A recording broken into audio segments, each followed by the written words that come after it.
En el Mostrador Podcast continúa Al Pan Pan, la conversación que buscas para comenzar tu mañana. Bien, ya estamos de regreso y tal como les adelantaba, la Contraloría hizo una auditoría a los convenios que suscribieron 15 secretarías regionales ministeriales con el Ministerio de la Vivienda. Y según dijo Jorge Bermúdez, su director, hay traspasos de dineros sin controles, tratos sin boletas de garantía o vale vista, facilidades para que surjan conflictos de intereses, entre otros aspectos. Y de eso y más queremos conversar con la directora ejecutiva de Chile Transparente, quien además presidió la Comisión para la Probidad y la Transparencia, María Jara Quemada. María, ¿qué tal? Un gusto de tenerte con nosotros esta mañana. Hola Mirna, muy buenos días. María, pues partamos un poco dándonos de parte de tu organización, de Chile Transparente, que está muy al tanto de estos temas. ¿Cómo reciben ustedes este informe del Contralor? ¿Hay algo distinto a lo que ya supiéramos? ¿Qué es lo que dirías tú es lo más relevante a destacar? A ver, yo creo que no hay algo distinto respecto de la debilidad del sistema, por así decirlo, de que efectivamente había una laxitud que permitía la situación que el Contralor en el fondo señala ayer respecto de que no hay boletas de garantía, de que muchas veces se escogían a dedo, con el método de dedocracia, como se le dice, a las organizaciones con las cuales se firmaban los convenios, hacían transferencias. Yo creo que quizás acá lo relevante es que en el fondo él se mete en los casos particulares y establece cómo en algunas circunstancias habían, por ejemplo, vínculos de amistades o vínculos políticos o de organizaciones en las cuales hubieran participado las personas que también tomaban las decisiones. Y esto yo creo que es un problema complejo, porque efectivamente si nosotros miramos el listado de todas las organizaciones con las cuales se firmaron convenios, hay algunas que tienen décadas de trayectoria, algunas pocas, por ejemplo, Techo o la Fundación para la Superación de la Pobreza, donde uno no, yo creo que cuesta dudar de que efectivamente tenga las capacidades para ejecutar las labores que se les encomiendan. Pero efectivamente cuando tú tienes normas muy laxas y cuando los criterios son tan discrecionales, cuesta distinguir en qué caso efectivamente las organizaciones que tienen estos convenios son adecuadas o efectivamente la razón por las cuales son elegidas es más bien por vínculos personales o vínculos políticos. Y eso yo creo que es problemático y que, bueno, las investigaciones que están en curso van a tener que determinar si es que efectivamente hubo irregularidades o no en los casos específicos. Claro, mira, vamos detallando algunas de esas irregularidades, María, porque es muy importante cuando él dice, por ejemplo, en este informe, la falta de control respecto a las rendiciones era algo transversal, la mayoría de los tratos no se exigía boleta de garantía o vale vista como medio de respaldo, no había procedimiento de control para evitar eventuales conflictos de intereses, en varias zonas no se solicitaban los planes de trabajo, es decir, a ver, para entender bien, quiero saber, desde tu punto de vista, ¿acá se diseñó un mecanismo para defraudar al Estado o los vacíos de la ley hicieron que el Estado de alguna manera, y perdona que te lo plantee así por tratar de entender un poco el fondo de esto, hicieron que el Estado se defraudara a sí mismo? Mira, yo creo que eso lo van a decir las investigaciones, pero claramente lo que suele ocurrir es que cuando nosotros tenemos mecanismos tan laxos, al final se da como la ley del mínimo esfuerzo, por así decirlo. Es, ¿para qué me voy a yo complejizar la vida pidiendo más exigencia o más burocracia o más trámites de lo que efectivamente me permite el sistema? Nosotros muchas veces hemos visto, y esto hay estudios al respecto, de que a veces se utiliza, por ejemplo, el mecanismo, te hablo en compras públicas, del trato directo, más bien para agilizar los procesos, porque siempre hacemos todo como un poco a última hora. Entonces no nos dan los plazos para utilizar los otros mecanismos, pero no necesariamente es por hacer un fraude. Entonces yo creo que acá se pueden combinar ambas cosas. Puede ser que haya casos donde efectivamente no se exigen más garantías o no se establecen más requisitos para facilitar la vida, facilitar los procesos, y otros casos donde efectivamente alguien detecta que esta laxitud permite que yo asigne recursos a personas que están vinculadas a mí, ya sea por vínculos de amistad o por vínculos de políticos. Y eso es lo complejo, y yo creo que lamentablemente cuando tenemos estos procesos tan laxos se tiende a meter a todos en el mismo saco. Entonces las investigaciones son las que tienen que determinar cuándo aquí hubo fraude, cuándo se abusó de este sistema y cuándo no. Porque también muchas veces ocurre que los sistemas son laxos, que hay mucha discrecionalidad, pero que hay personas que no están dispuestas para abusar de ellos. Entonces yo creo que es importante que eso se determine y que esas responsabilidades se vayan estableciendo tanto por la Contraloría General de la República, en el caso del Estado, como por el Ministerio Público, en el caso de las personas también privadas que hayan posiblemente participado de él. Claro, pero María Jara Quemada, hay otros temas, por ejemplo, que son bien recurrentes, ¿no? Que la fundación en cuestión, perdón, la fundación en cuestión tiene un giro que no tiene nada que ver con la actividad por la cual se le entregan los recursos. Por decir, me acuerdo de una, ¿no es cierto? Su giro era la música y se dedica a pintar las fachadas. ¿Cómo es posible que eso se haya producido? Eso es posible porque efectivamente no habían criterios y una de las propuestas que nosotros hicimos es que tiene que haber una ley marco de transferencias con unos mínimos estándares a toda transferencia. Claro. Porque si nosotros miramos el panorama no es igual en todos los sentidos. Por ejemplo, en todo lo que tiene que ver con los servicios de mejor niñez, efectivamente hay reglas bastante exigentes. De hecho, hoy en día aquellas organizaciones que se quieren adjudicar convenios para prestar servicios al alero de mejor niñez tienen que tener, por ejemplo, mecanismos de prevención de delitos de corrupción. Pero todo eso surge a raíz de los escándalos que conocimos de los casos del Sename.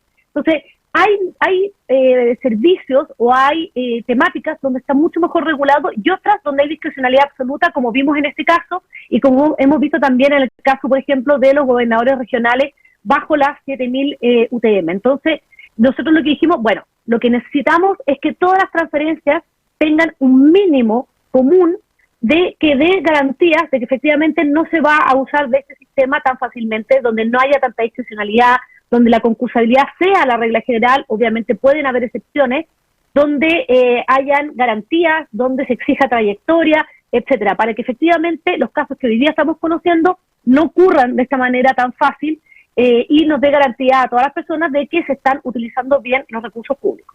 Entonces, tú lo planteaste de alguna manera, pero está también consignado en este informe, o se desprende.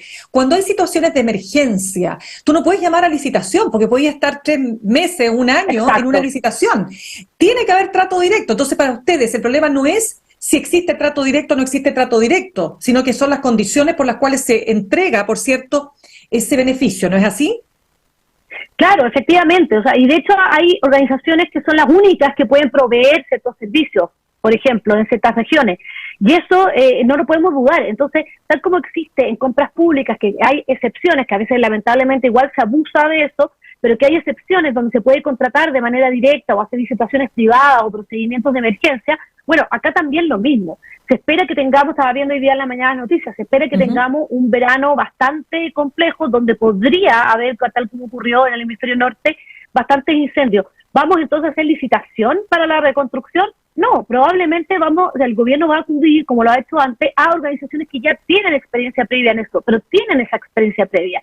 Y la justificación es relevante. Otra de las cosas que dice el Contralor, y que yo creo que es algo que en general falla nuestro Estado, es en la justificación. Es decir, ¿por qué se eligió o por qué se convocó a estas organizaciones y no a otras? ¿Cuáles son las características de ellas que las hacían en el fondo imprescindibles o hacían que se tomara la decisión por ciertas secretarías regionales ministeriales de contactarlas a ella y de ofrecerle estos convenios? Y ahí obviamente yo creo que es muy importante la fundamentación y yo creo que eso es parte de lo que nosotros decimos. Obviamente pueden haber tratos directos, obviamente pueden haber selecciones directas, pero eso tiene que justificarse y tiene que ser la excepción a la regla. Eso es muy importante. María, otra cosa que se desprende y es lo siguiente, que por ejemplo, estoy hablando de Antofagasta, se determinó que 12 personas que estaban contratadas por las fundaciones prestaban a su vez servicios en la Seremi. ¿Cómo se explica algo así?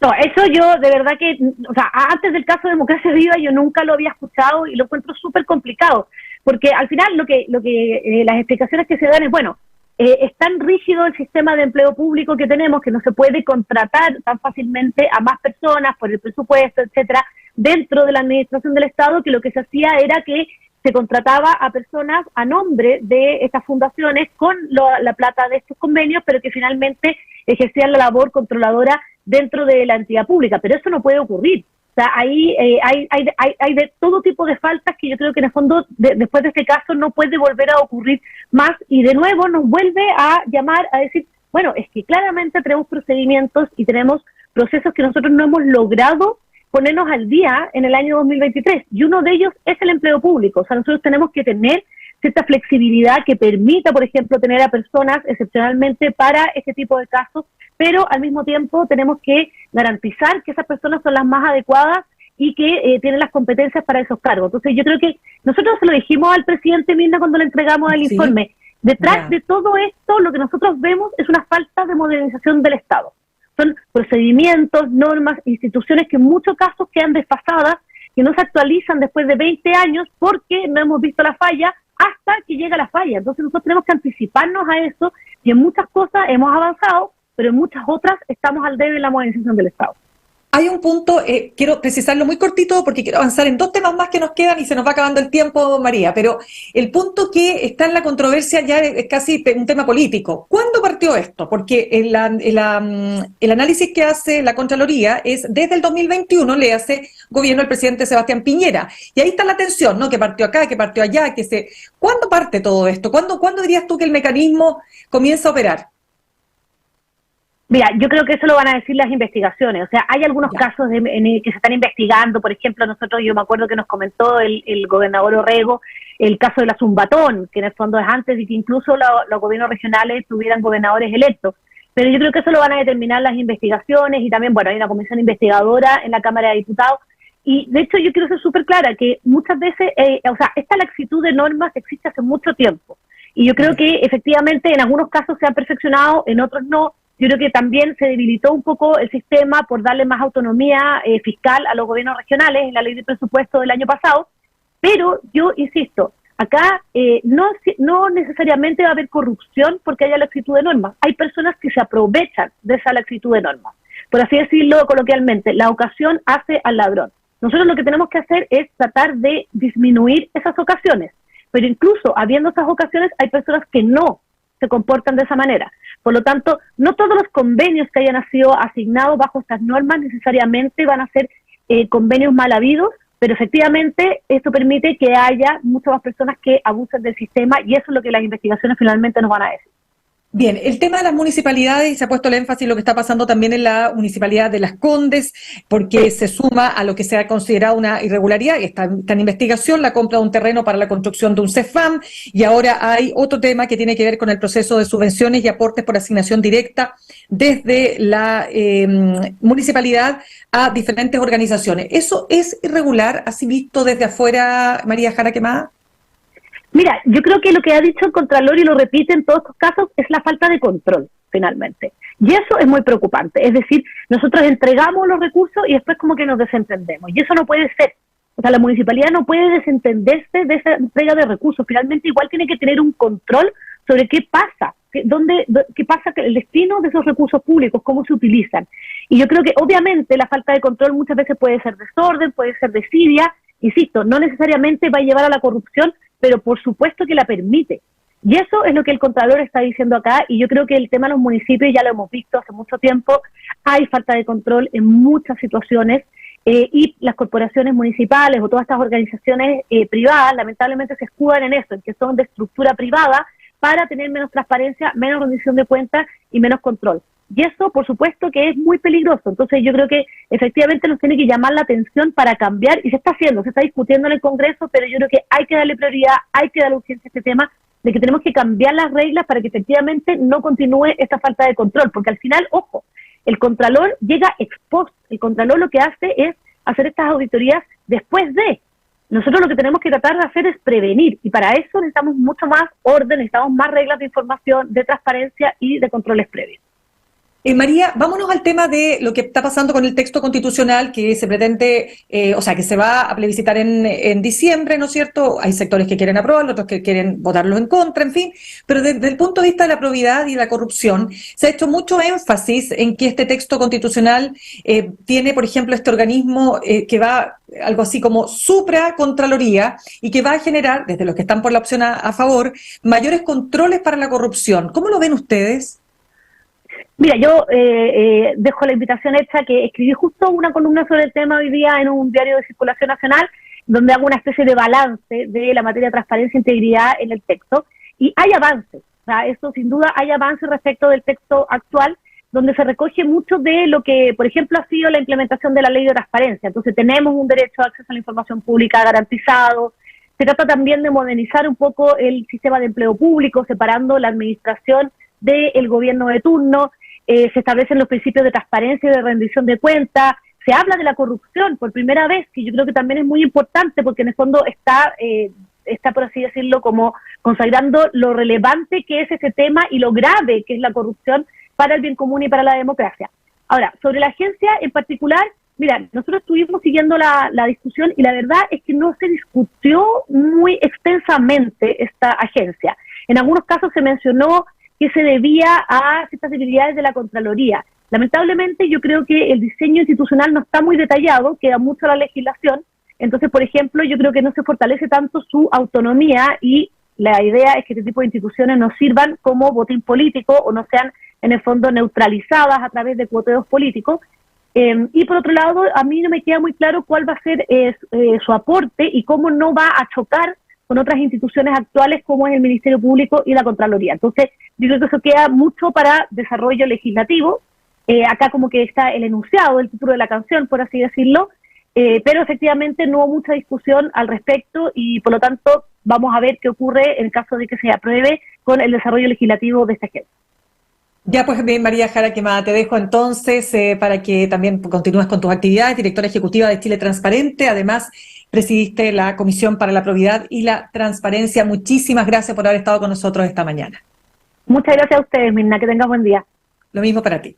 Gracias. Saludamos a nuestros auspiciadores. Te esperamos en Valparaíso los días 10, 11 y 12 de noviembre para una nueva versión de Puerto de Ideas. Conferencias, entrevistas y espectáculos pondrán la palabra al centro de la entretención. Y destacados pensadores, científicos y artistas de la actualidad en un solo lugar. Conoce el programa y adquiere tus tickets en puertodeideas.cl. Presenta Copeuch. Y Universidad Central, 40 años formando personas. Ven a vivir la experiencia USEN para los que buscan avanzar. Posgrados USEN, acreditada y adscrita a gratuidad. Conoce más en posgradosusen.cl. Los dejo con Fran Castillo, Juntos y Revueltos, un programa súper entretenido los viernes, todos los días en realidad, pero hoy día también muy entretenido. Y nos reencontramos el lunes a las 8 en punto, aquí en Alpampan, en elmostrador.cl. Que tengan un muy buen día. Copeuch Inversiones, el sitio donde todos pueden invertir, y Universidad Central, 40 años formando personas, presentaron Al Pan Pan en el Mostrador Podcast. Cerramos por hoy Al Pan Pan, de lunes a viernes de 8 a 9 de la mañana, entrevistas para partir el día. El Mostrador Podcast, el poder de la independencia.